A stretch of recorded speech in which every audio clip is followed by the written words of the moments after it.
Radhe Radhe students.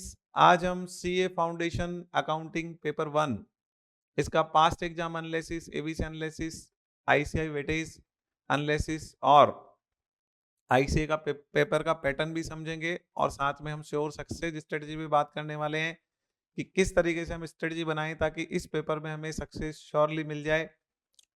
सबसे पहले हम पास्ट एग्जाम एनालिसिस करने वाले हैं। इससे भी पहले हम ये समझ लेते हैं कि जो शीट्स इसमें यूज आने वाली ये कहाँ से मिलेंगी। ये शीट्स हमारे Telegram channel Mittal commerce classes पे अवेलेबल होंगी, वहां से आप ले सकते हैं। चलिए, सबसे पहले हम पास्ट एग्जाम एनालिसिस करते हैं। पास्ट एग्जाम एनालिसिस में देखिए हम क्या करने वाले हैं बता देते हैं। पास्ट एग्जाम एनालिसिस क्या होता है। पास्ट एग्जाम एनालिसिस में किसी भी चैप्टर से पिछले एग्जाम्स में कितने कितने मार्क्स के क्वेश्चन आए हैं वो एनालिसिस करा जाएगा। तो यहाँ पर हम देखते हैं चैप्टर नंबर वन है। चैप्टर नंबर वन थर्टिकल फाइबर का, इसके यूनिट 1 2 3 4 5 6 यूनिट्स हैं, 7 यूनिट्स हैं, 7 यूनिट्स हैं टोटल। तो यहाँ पर जो 7 यूनिट्स हैं उसको हम देख रहे हैं। तो यूनिट वन है, इसमें 0 मार्क्स, 0 मार्क्स, 8 मार्क्स और 0 मार्क्स, ये 4 बार पेपर है। अच्छा, हम 4 अटेम्प्ट का ही क्यों ले रहे हैं, क्योंकि नया जो सिलेबस आया है वो जून 24 से ही अप्लीकेबल हुआ था। तो अभी तक इसके 4 ही एग्जाम हुए हैं, इसलिए हमने 4 अटेम्प्ट लिए हैं। तो अब देखिए यहाँ पर यूनिट टू है, इसमें टू टू टू मार्क्स का क्वेश्चन हर बार आ रहा है। इसके बाद यूनिट थ्री है, इसमें 0 मार्क्स 2 मार्क्स का एक ही बार आया है, फिर 0 मार्क्स 0 मार्क्स। यूनिट फोर है, इसमें 0 0 मार्क्स है, लास्ट में 2 मार्क्स है। इसके बाद यूनिट फाइव है, इसमें 2 मार्क्स है, फिर 0 0 है, फिर 2 मार्क्स है। इसके बाद यूनिट सिक्स है, 0 0 0 5 है। इसके बाद यूनिट सेवन है, अकाउंटिंग स्टैंडर्ड्स में 2 मार्क्स है, 0 0 और 2 मार्क्स है। इसके बाद चैप्टर टू पे आ जाते हैं हम। इसका यूनिट वन है 4 4 5, ठीक है, और 0। लेजर है, इससे दो दो बार आया है, 2 2 नंबर का क्वेश्चन। ट्रायल बैलेंस से अभी तक क्वेश्चन नहीं आया है। सब्सिडरी बुक से 5 मार्क्स का एक बार है, 0, फिर 4 मार्क्स, 5 मार्क्स, इस तरीके से है। कैश बुक हम देखेंगे तो 0 0 0 और 2 मार्क्स का है। इसके बाद रेक्टिफिकेशन ऑफ एरर देखेंगे, 16 मार्क्स, 4 मार्क्स, 0 मार्क्स और 10 मार्क्स है। इसके बाद हम चलते हैं chapter three, bank reconciliation statement. Bank reconciliation statement में देखेंगे 5 मार्क्स, 10 मार्क्स, 10 मार्क्स, 10 मार्क्स, ये वेटेज रहा है। इन्वेंट्रीज जो है, इन्वेंट्रीज में 5 marks, 10 marks, 7 marks, 4 marks. Depreciation 8 5 10 5। इस बिल्स ऑफ एक्सचेंज 2 12 5 5। इसके बाद चैप्टर सेवन है। चैप्टर सेवन आप देखें यहाँ पे नॉन मैन्युफैक्चरिंग से आया 2 मार्क्स, 10 15 और 10। तो यहाँ काफी वेटेज दिखाई दे रहा है, काफी मार्क्स के क्वेश्चन यहाँ से पूछे जा रहे हैं। और मैन्युफैक्चरिंग से 5 मार्क्स का ही आया है, एक बार आया है। इसके बाद एनपीओ को देखते हैं। एनपीओ का वेटेज साफ दिखाई दे रहा है, 12 मार्क्स, 12 मार्क्स, 10 मार्क्स और 14 मार्क्स। एनपीओ का हर बार क्वेश्चन आना है और इतना वेटेज इसका रहने वाला है। इनकम्प्लीट रिकॉर्ड से 8 मार्क्स, 5 मार्क्स, 5 मार्क्स और 0 मार्क्स, इसका वेटेज कम है, एनपीओ का वेटेज ज्यादा है, बिल्कुल क्लियर दिखाई देता है यहाँ पे। इसके बाद चलते हैं हम partnership and LLP. Partnership LLP में जो पहला यूनिट है, पार्टनरशिप का इंट्रोडक्शन है, उससे 2 बार आया है, 5 मार्क्स, 4 मार्क्स। गुडविल से नहीं आया है, क्योंकि गुडविल जो है एडमिशन और रिटायरमेंट में इनमें पूछ लेते हैं। फिर यहाँ पर न्यू एडमिशन में हम देखते हैं 14 मार्क्स, 10 मार्क्स, 0 मार्क्स, 8 मार्क्स, ये एडमिशन है। फिर रिटायरमेंट का हम देखेंगे तो 0 10 0 10। इसके बाद हम चलते हैं नेक्स्ट, डेथ ऑफ पार्टनर है। तो ये वाला जो डेथ ऑफ पार्टनर वाला चैप्टर है उसमें 0 मार्क्स, 2 मार्क्स, 15 मार्क्स और 0 मार्क्स, ये वेटेज रहा है। डिसोल्यूशन है, उसका 8 मार्क्स का वेटेज, एक बार 8 मार्क्स का आया है, बाकी फिर नहीं आया है। कंपनी अकाउंट्स पे आ जाते हैं तो इंट्रोडक्शन वाले जो चैप्टर है उससे 0 0 मार्क्स का है। इशू एंड फोर फीचर जो है, इससे देखिए काफी ज्यादा वेट है, 10 मार्क्स, 15 मार्क्स, 15 मार्क्स, 15 मार्क्स, सबसे ज्यादा क्वेश्चन इससे पूछे जा रहे हैं कंपनी में। डिबेंचर से अभी तक कोई क्वेश्चन नहीं आया है। और बोनस एंड राइट इशू से एक बार 10 मार्क्स का क्वेश्चन आया है। रिडम्पशन ऑफ प्रेफरेंस शेयर से 15 मार्क्स का एक बार आया है, 2 मार्क्स का एक बार ही आया है। और रिडम्पशन ऑफ डिबेंचर से 10 मार्क्स, 5 मार्क्स का आया है। इस तरीके से 125 नंबर का पेपर आता है। और 125 नंबर के पेपर में आपको 100 नंबर का पेपर करना होता है। वो कैसे आता है 125 का, वो हम पेपर पैटर्न में और डिटेल से डिस्कशन करने वाले हैं। तो ये था हमारा पास्ट एग्जाम एनालिसिस। अब हम करेंगे एबीसी एनालिसिस। देखिए एबीसी एनालिसिस क्या होता है, इसमें हम सिलेबस को 3 कैटेगरी में डिवाइड कर देते हैं, ए बी और सी। ए कैटेगरी में वो चैप्टर्स आते हैं जो कि आसान होते हैं और स्कोरिंग होते हैं, कम मेहनत में ज्यादा मार्क्स मिलते हैं, वो ए कैटेगरी में आते हैं। और बी कैटेगरी में एवरेज मेहनत में एवरेज मार्क्स मिलते हैं। और सी कैटेगरी में ज्यादा मेहनत करने पे भी मार्क्स कम मिलते हैं, जितनी मेहनत होती है उसके हिसाब से मार्क्स का वेटेज बहुत कम होता है उसका। तो मेहनत ज्यादा है, मार्क्स कम है, ये सी कैटेगरी होती है। तो इस तरीके से कैटेगराइजेशन किया जाता है। तो बिल्कुल क्लियर है कि जहाँ पर कम मेहनत करने से ज़्यादा मार्क्स मिल रहे हैं उसको पहले पढ़ना चाहिए, और आसान पोर्शन भी है और मार्क्स भी ज़्यादा है तो उसको पहले पढ़ना चाहिए। पहले सबसे पहले ए कैटेगरी को स्ट्रॉन्ग करना चाहिए, फिर बी को और फिर सी को। ठीक है। तो ए कैटेगरी का हम समझते हैं कौन कौन से चैप्टर ए कैटेगरी में जा रहे हैं। तो एबीसी एनालिसिस करने से पहले हम समझ लेते हैं जो पिछला एबीसी एनालिसिस हमने दिया था मई 2025 एग्जाम जो भी हुआ उसके लिए, तो वो हमने जो एनालिसिस दिया था उसमें ए कैटेगरी से एस्टिमेटेड था कि 84 मार्क्स का आने वाला है और 99 मार्क्स का आया था, और बी कैटेगरी से एस्टिमेटेड था 28 मार्क्स का आने वाला है, 26 मार्क्स का आया था। टोटल ए और बी कैटेगरी से मिला के ही 125 नंबर का पूरा पेपर आ गया था। ठीक है, सी कैटेगरी का कोई क्वेश्चन आया ही नहीं है। तो सी कैटेगरी वैसे भी कोई मतलब वैसा माना जाता है कि भाई ज़्यादा मेहनत में कम मार्क्स मिल रहे हैं, तो अच्छा ही है, ए और बी कैटेगरी से पूरा पेपर आया था। चलिए, एक्यूरेट एस्टिमेशन जा रहा है कि भाई ए और बी कैटेगरी का एस्टिमेशन यदि एक्यूरेट जा रहा है तो फिर इसका मतलब है कि आपको जो है जो आप प्लानिंग कर रहे हो एज इट इज पूरी सक्सेस जाने वाली है। चलिए, अब हम चलते हैं ए कैटेगरी में। ए कैटेगरी में कौन से चैप्टर डाले हमने? आसान चैप्टर डाले हैं। कंपनी तो आसान है ही, आपको पता ही है। इंट्रोडक्शन टू कंपनी 0 मार्क्स है, issue for feature issue 9 marks का। अब ये क्या एवरेज मार्क्स है कि लगभग इतना मार्क्स का एवरेज बैठता है। ठीक है, मतलब 9 मार्क्स का एवरेज है, एक नंबर का एवरेज है, मतलब 4 अटेम्प्ट में टोटल मिला के 4 नंबर के क्वेश्चन आ गए। 4 अटेम्प्ट में टोटल मिला के 4 नंबर के क्वेश्चन आ गए, तो एवरेज 1 नंबर हो गया। यहाँ पे 3 मार्क्स का एवरेज है, तो 4 अटेम्प्ट में मिला के 10-12 नंबर का क्वेश्चन आया है, तो लगभग 3 नंबर का एवरेज हो रहा है। इस तरीके से यहाँ पर एवरेज मार्क्स लिखे गए हैं। तो ये देखिए, आप कंपनी अकाउंट्स में इशू एंड फॉरफीचर का एवरेज मार्क्स 9 है। इशू ऑफ डिवेंचर, जो इशू ऑफ डिवेंचर है उसका एवरेज मार्क्स जो है 1 नंबर है। बोनस एंड राइट इशू का 3 नंबर है। रिडम्पशन प्रिफरेंस शेयर 6 नंबर है। ये सारे चैप्टर किस में डाल दिए हमने? ए कैटेगरी में। ये आसान पढ़ते हैं। फिर बीआरएस तो बहुत ही ईजी है, 8 नंबर का इसका एवरेज वेटेज जा रहा है। फिर जो हमारे फाइनल अकाउंट्स है, नॉन मैन्युफैक्चरिंग का एवरेज 6 नंबर का है, मैन्युफैक्चरिंग का 4 नंबर का एवरेज है। ठीक है, थॉर्टिकल फ्रेमवर्क में हम देखेंगे तो meaning and scope of accounting 2 number का है। और ये जो फर्स्ट चैप्टर है उसका यूनिट 1, फिर यूनिट 2 है 2 मार्क्स का, यूनिट 3 है 1 मार्क का, यूनिट 4 है 1 मार्क का, यूनिट 5 है 1 मार्क का, यूनिट 6 1 मार्क का और यूनिट 7 1 मार्क का। एक नंबर के हैं। लेकिन जो चैप्टर 1 है ये बहुत ही, चैप्टर 1 और 2 इंपॉर्टेंट इसलिए होते हैं कि इसमें कंपलसरी जो क्वेश्चन आता है आपका 20 नंबर वाला क्वेश्चन है, वो आपका चैप्टर 1 और 2 से आता है। आसान भी पड़ता है, कंपलसरी क्वेश्चन भी होता है। तो ये तो सबसे पहले हमें तैयार करके रखना चाहिए, क्योंकि पहला ही क्वेश्चन आपको देखने को मिलेगा इससे, और कंपलसरी भी होगा। नहीं आता है तो 20 नंबर गए। तो 20 मार्क्स का पोर्शन इससे आने वाला है।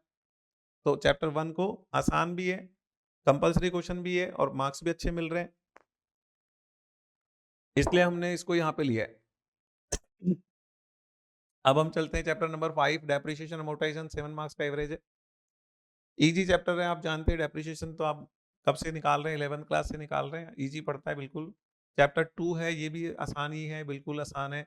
जनरल एंट्री तो आप 11 से सीख ही रहे हैं, 3 मार्क्स का है। लेजर है, ट्रायल बैलेंस है 1 मार्क्स का, subsidiary books 2 marks, cash book 1 number, rectification of error 7 marks. आसान टॉपिक है और कंपलसरी क्वेश्चंस में से आते हैं काफी क्वेश्चन इसमें से। चलिए, अब चलते हैं chapter 6, bills of exchange 6 number का है और एनपीओ 10 नंबर का एवरेज है। तो ये हमने देखा 84 मार्क्स का जो पोर्शन है वो बिल्कुल आसान पोर्शन है, इजीली स्कोर कर सकते हैं। बढ़िया पेपर आपको, मतलब बढ़िया क्वेश्चंस आते हैं, आसानी से होने वाले होते हैं। 84 मार्क्स आपको यहाँ से मिल जाएंगे।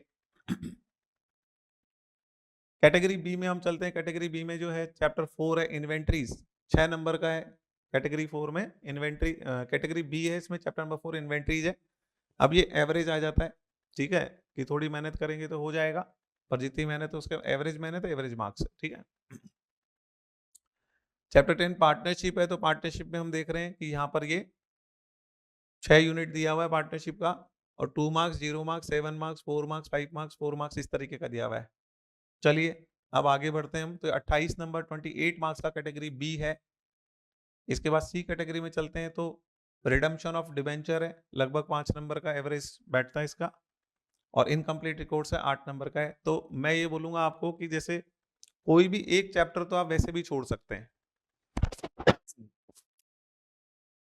जैसे मान लीजिए आपने इनकम्प्लीट रिकॉर्ड छोड़ दिया, अब इनकम्प्लीट रिकॉर्ड्स में से क्वेश्चन आता है तो वो आप ऑप्शन पे छोड़ सकते हैं, कंपलसरी में आएगा नहीं। कंपलसरी में तो चैप्टर 1 और 2 के क्वेश्चन आते हैं, तो इसलिए कंपलसरी में तो आएगा नहीं, ऑप्शनल में आएगा। तो इनकम्प्लीट रिकॉर्ड नहीं भी करोगे तो पूरा 100 नंबर का पेपर अटेंड हो जाएगा।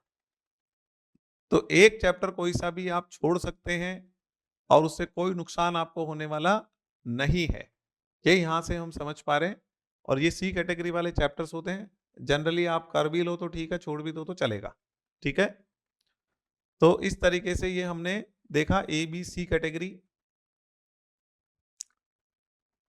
अब इसके बाद में हम चलते हैं वेटेज पे, ठीक है। वेटेज पे चलने से पहले हम थोड़ा सा और डिस्कस कर लेते हैं स्ट्रेटेजी के ऊपर।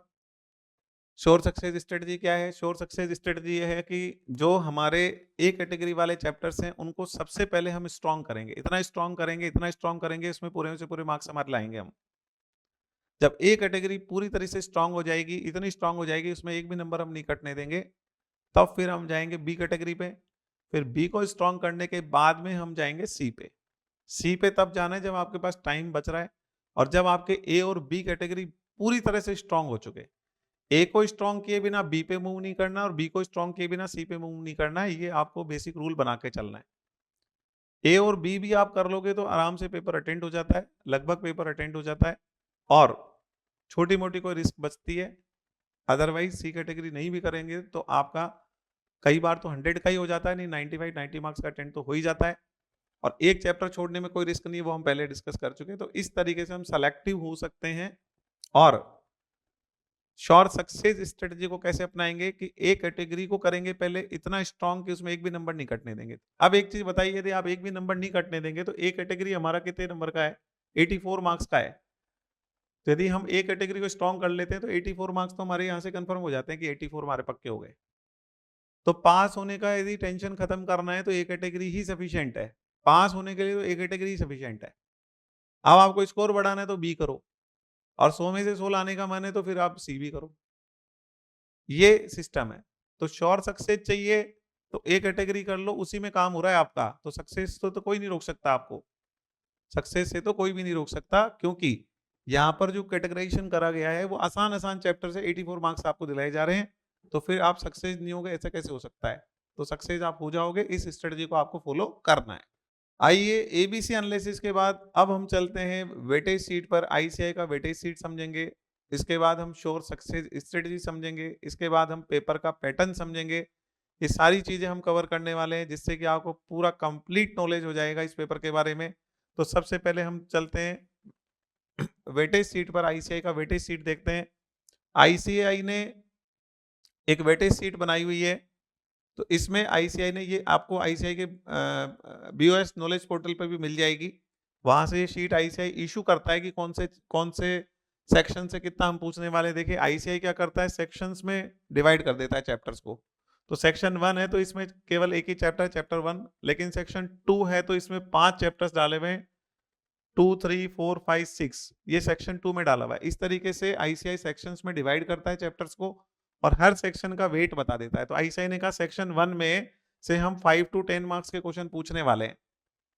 अब 125 नंबर का क्वेश्चन आता है, 125 नंबर का पेपर आता है, 125 का 5% और 10%। तो 5% हो गया लगभग 6 नंबर और 10% हो गया लगभग 12 नंबर। तो 6 to 12 मार्क्स का वेटेज जाने वाला है, 6 से 12 नंबर का वेटेज जाने वाला है किसका?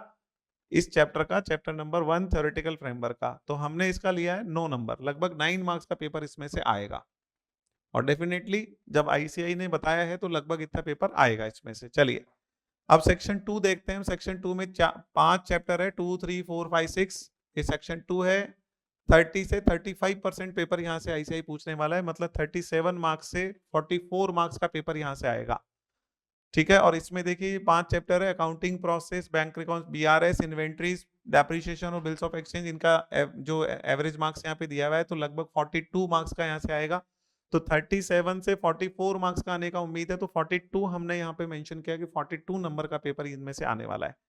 और इंटरनल ब्रेकअप हमने निकाला है, जो एक्सपीरियंस है, पास्ट एक्सपीरियंस और एवरेज मार्क्स से सबके हिसाब से ये हमने ब्रेकअप कर दिया। 42 का तो आएगा, बट कैसे कैसे आएगा इन 5 चैप्टर्स में से, ये हमने यहाँ पे डिस्ट्रीब्यूशन कर रखा है। आगे चलते हैं। इसके बाद हम, ये जो सेक्शन 3 है इसमें इन्होंने 3 चैप्टर लिए हैं, 7 8 और 9। तो सेक्शन 3 में 3 चैप्टर्स हैं, 20 से 25 मार्क्स का पेपर यहाँ से आने वाला है। तो लगभग 25 मार्क्स से 20 से 25% मार्क्स का पेपर यहाँ से आने वाला है। तो 25 से 31 मार्क्स का पेपर पूछा जाएगा। तो यहाँ लगभग 28 मार्क्स हमने ले लिया है। 28 मार्क्स का पेपर यहाँ से आने वाला है। देखिए अब हम चलते हैं, 28 मार्क्स का पेपर यहाँ से आने वाला है और ये 3 चैप्टर हैं, 10 मार्क्स, 10 मार्क्स, 8 मार्क्स। तो अभी यहाँ पर देखते हैं हम 28 नंबर का हो गया। अब चलते हैं हम सेक्शन 4। सेक्शन 4 में केवल एक चैप्टर रखा है इन्होंने, चैप्टर 10। सेक्शन 4 में केवल एक चैप्टर रखा है इन्होंने, चैप्टर 10। चैप्टर 10 से बोला 15 से 20 नंबर का पूछेंगे, 15 से 20% पूछेंगे, 15 से 20% पेपर पूछने वाले हैं। तो 19 मार्क्स से 25 मार्क्स का पेपर इसमें से आएगा। 19 मार्क्स से 25 मार्क्स का पेपर इसमें से आने वाला है। तो ये एवरेज हो गया लगभग 22 मार्क्स का पार्टनरशिप में से आने वाला है। इसके बाद हम चलते हैं आगे। तो अब हम देखते हैं यहां पर, देखिए ये जो चैप्टर 11 है कंपनी अकाउंट्स है, तो इसके लिए इन्होंने बोला है, जो चैप्टर 11 है उसके लिए इन्होंने बोला है कि हम इसमें से 15 से 25 मार्क्स का पेपर पूछेंगे, मतलब 19 से 31 मार्क्स का, 15 से 25% पेपर यहां से आने वाला है। और मार्क्स का जो रहेगा, मार्क्स वेटेज रहेगा लगभग 19 टू 31 मार्क्स का। तो लगभग हमने 24 मार्क्स पकड़ा है कि 24 मार्क्स का पेपर कंपनी से आने वाला है। ठीक है, तो इस तरीके से ये हमने ये शीट तैयार की है और 125 नंबर का पूरा पेपर आने वाला है। इस तरीके से हमने ये पूरा चेक किया है। तो आईसीआई की वेटेज सीट है ये, तो आईसीआई की वेटेज सीट को भी हमें ध्यान रखना होता है। जब भी एवरेज मार्क्स निकलते हैं तो ऑटोमेटिकली आईसीआई की वेटेज सीट के हिसाब से सेट भी हो जाते हैं और पास्ट एक्सपीरियंस भी हम लोग इसमें यूज करते हैं और सारा इसको तैयार किया जाता है जिससे कि इंटरनल ब्रेकअप हम बना पाते हैं। चलिए आइए अब समझते हैं हम पेपर का पैटर्न, के एग्जाम में पेपर का पैटर्न किस तरीके का रहता है। तो देखिए जो मई 25 में जो एग्जाम हुआ अभी, उसका हम पेपर पैटर्न समझ रहे हैं सबसे पहले। तो यहाँ पर देखिए पेपर का पैटर्न है, क्वेश्चन नंबर 1 कंपलसरी होता है। क्वेश्चन नंबर 1 के अंदर जो भी क्वेश्चंस आते हैं वो सारा क्वेश्चन नंबर 1 पूरा कंपलसरी होता है और बाकी के बचे हुए 5 क्वेश्चन में से 4 क्वेश्चन करने होते हैं। बाकी के जो बचे हुए 5 क्वेश्चन होते हैं उनमें से 4 क्वेश्चन करने होते हैं। इस तरीके का पेपर का पैटर्न रहता है। तो ये देखिए क्वेश्चन नंबर 1 है हमारा, क्वेश्चन नंबर 1। अब वन जो क्वेश्चन नंबर 1 होता है उसमें जो फर्स्ट आता है, फर्स्ट, तो फर्स्ट क्वेश्चन का जो ए है, ए के अंदर 6 सबसेक्शन आते हैं, मतलब 6 पार्ट आते हैं, 6 क्वेश्चन आते हैं 2-2 नंबर के। तो ये ट्रू फॉल्स होता है, ये वाला पोर्शन ट्रू एंड फॉल्स होता है।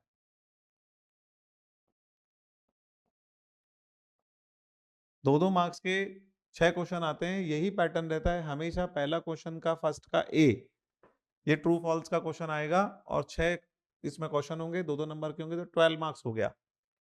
इसके बाद में जो इसका बी है, फर्स्ट का जो बी है वो इसमें थ्योरी का क्वेश्चन होता है और 2-2 नंबर के 2 क्वेश्चन होते हैं या 4 नंबर का 1 क्वेश्चन होता है। इस तरीके से ये पैटर्न होता है, थ्योरी का क्वेश्चन आता है। और लास्ट वाला जो सी होता है वो जनरली प्रैक्टिकल क्वेश्चन आता है 4 मार्क्स का। तो 12 मार्क्स और 4 मार्क्स और 4 मार्क्स, तो 12 4 4, तो ये हो गया 20।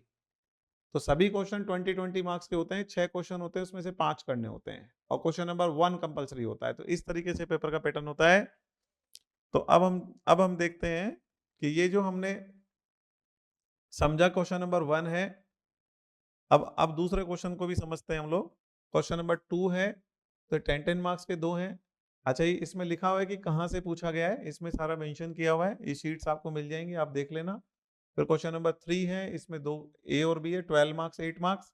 फिर क्वेश्चन नंबर 4 है, 10 मार्क्स 10 मार्क्स। अब जो क्वेश्चन नंबर 5 आता है, तो क्वेश्चन नंबर 5 में हमेशा क्या होता है, जो 5 का बी पार्ट होता है उसके 2 पोर्शन होते हैं, उसमें से 2 में से कोई सा एक करना है।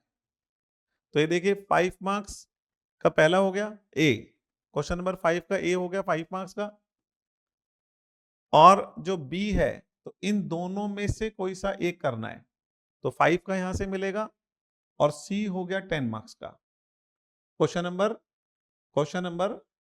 5 का जो बी होता है उसका, उसमें आपको एक इंटरनल ऑप्शन दिया जाता है। क्वेश्चन नंबर 5 का बी होता है, उसमें एक इंटरनल ऑप्शन दिया जाता है। तो ये 5 मार्क्स का तो फर्स्ट हो गया और उसके बाद में जो ये बी है इसमें दोनों में 5 में से एक करना है, तो 5 नंबर यहाँ से हो गए और 10 नंबर ये हो गए, तो टोटल 20 नंबर का ये क्वेश्चन नंबर 5 होता है। लेकिन अब पेपर तो 25 नंबर, ये क्वेश्चन वैसे आया 25 नंबर का, इसमें से करना था 20 नंबर का। इस तरीके से ये यहाँ पर क्वेश्चन बनाया जाता है। इंटरनल ऑप्शन एक यहाँ पे मिलता है आपको। इसके बाद में लास्ट क्वेश्चन नंबर 6 है, 15 मार्क्स 5 मार्क्स। तो इस तरीके से 20-20 नंबर के 6 क्वेश्चन थे, उनमें से 5 करने थे और ये हमने पेपर का पूरा पैटर्न देख लिया। इस तरीके का आईसीआई पेपर देने वाला है आपको। अब हम श्योर सक्सेस स्ट्रेटजी पे बात करने वाले हैं। श्योर सक्सेस स्ट्रेटजी क्या? देखिए, श्योर सक्सेस स्ट्रेटजी का मतलब है कि हम कोई ऐसी स्ट्रेटजी लगाएं जिससे कि हमारी सक्सेस की श्योरिटी हो जाए। तो ऐसी स्ट्रेटजी क्या है? देखिए, A category, B category, C category हमने देखी थी। ए कैटेगरी से 84 मार्क्स का पेपर एस्टिमेटेड है और इस बार तो 99 मार्क्स का आ गया था, लेकिन 84 मार्क्स का लगभग पेपर वहां से गिरता है। तो सबसे पहले हमें ए कैटेगरी को करना है। ए कैटेगरी जब हमारी इतनी स्ट्रांग हो जाती है कि उसमें पूरे से पूरे मार्क्स हम लाएंगे, कोई नंबर हम नहीं कटने देंगे, जब हम इस सिचुएशन में आ जाते हैं तो हमें फिर बी बी कैटेगरी के क्वेश्चन सॉल्व करने हैं। बी कैटेगरी के चैप्टर्स हमको तैयार करने हैं। जब बी कैटेगरी हमारी तैयार हो जाती है, बहुत बढ़िया से इतनी स्ट्रांग हो जाती है कि अब इसमें भी कोई मार्क्स नहीं कटेंगे हमारे, तब हमें सी कैटेगरी पे जाना है। तो बेसिकली कैटेगराइजेशन कैसे किया हुआ है कि ए कैटेगरी जो है उसको सबसे पहले पढ़ना है। आसान को ए कैटेगरी में डालकर कैटेगराइजेशन किया गया है, तो सबसे पहले आसान को पढ़ना है। ए को सबसे पहले पढ़े, तैयार कर लें, फिर बी को तैयार कर लें, फिर सी को तैयार करें। सीक्वेंस तो ये रहेगा, लेकिन इसमें इंपॉर्टेंट चीज ये है कि हम केवल ए कैटेगरी भी कर लेते हैं तो हमारे 85 मार्क्स का 84 मार्क्स का पेपर हम अटेंड कर पा रहे हैं, जो कि बहुत ही आसान पोर्शन होता है। उसी से हमको 84 मार्क्स मिल रहे हैं पेपर में।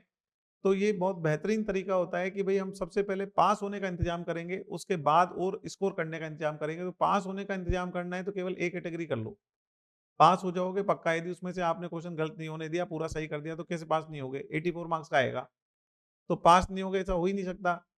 84 में से आप 80 ले आओ, 82 ले आओ, जो भी मतलब बढ़िया मार्क्स ले आओ, पूरे पूरे ले आओ, तो पास हो आप। तो ए कैटेगरी को पहले तैयार कर लो, पूरा पास होने का पक्का अरेंजमेंट कर लो, वो भी 80 प्लस मार्क्स के साथ पास होने का अरेंजमेंट कर लो। उसके बाद आप जाओ बी कैटेगरी पर, उसके बाद आप जाओ सी कैटेगरी पे। यही श्योर सक्सेस स्ट्रेटजी का फॉर्मूला है और इसी से हम श्योर कर लेंगे। जैसे हम ए कैटेगरी को कंप्लीट करके पूरा तैयार कर लेते हैं, जो कि बहुत आसान पड़ता है, तो इस चीज की श्योरिटी हो जाती है कि हमें सक्सेस होने से कोई नहीं रोक सकता। तो ये स्ट्रेटजी हम बना के चलेंगे और डेफिनेटली हम बहुत अच्छे मार्क्स के साथ सीए फाउंडेशन का पेपर 1 पास करेंगे। यही मेरी विशेष भी है। Okay, all the best.